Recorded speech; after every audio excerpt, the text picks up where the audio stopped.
Hi friends, எல்லோரும் எப்படி இருக்கீங்க? நல்லா இருக்கீங்களா? இன்றைக்கியான லஞ்ச் என்னென்ன சமைச்சிருக்கேன் அப்படின்னு சொல்லிட்டு பார்க்கலாம் வாங்க.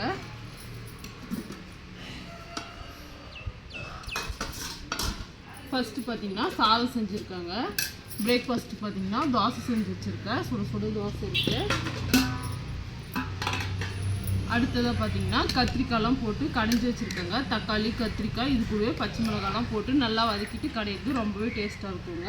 அடுத்ததாக பார்த்தீங்கன்னா பீன்ஸ்க்கு வந்து சாம்பார் செஞ்சு வச்சுருக்காங்க. வேர்க்கடலாம் வறுத்துட்டு செய்வோம்ல, அது போல்.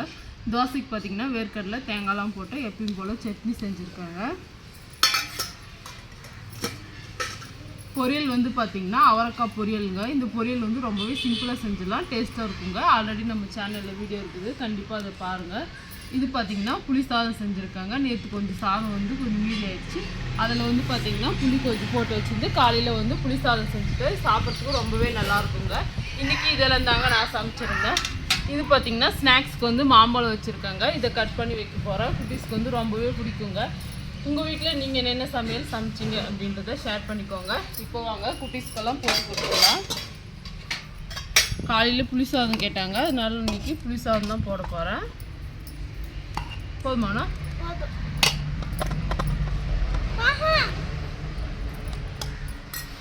புளி சாதமும் கொஞ்சமாக பார்த்தீங்கன்னா பொரியல் வச்சுருக்கேன். வாங்க சாப்பிடு.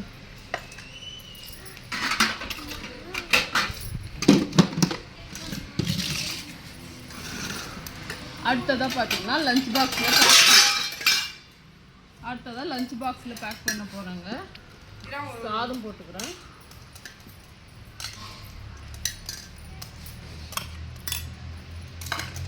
கத்திரிக்காய் கடையில் செஞ்சுருக்காங்க. அதுதான் பார்த்தீங்கன்னா லஞ்சுக்கு கேட்டாங்க. அது இதை நான் இன்றைக்கி போட்டு வச்சுட்டு போகிறேன்.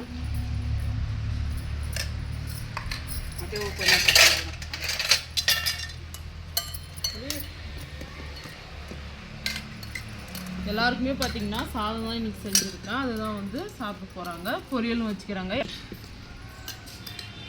பொரியல் வந்து பார்த்திங்கன்னா நான் சாதத்துலேயே வச்சுருவேங்க. அவங்க அது போல் தான் கேட்பாங்க. சாதத்தில் போட்டு பிசைஞ்சு சாப்பிட ரொம்ப டேஸ்ட்டாக இருக்கும்.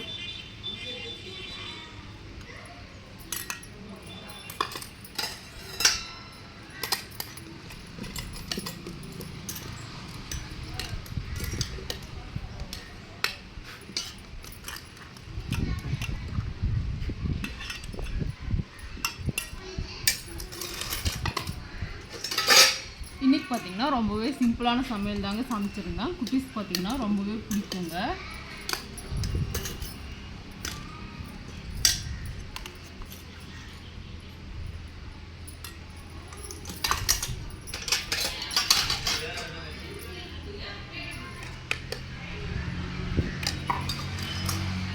அஞ்சு பாக்ஸ் பேக் பண்ணுறதுனால கொஞ்சம் லேட்டாக தாங்க ஆகும்.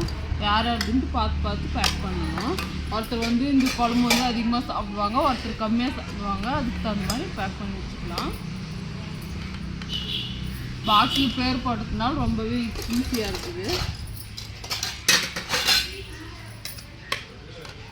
கிளாஸுக்கு பார்த்திங்கன்னா மாம்பழம் தான் கட் பண்ண போகிறேன். ஆல்ரெடி பார்த்திங்கன்னா கழுவி வச்சுருந்தாங்க. இதை வந்து கட் பண்ணி போட்டுக்கலாம்.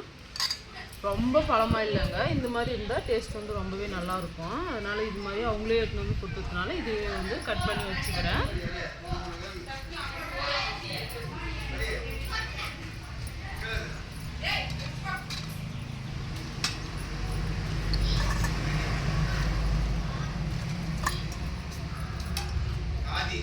கட்டேட்டப்போ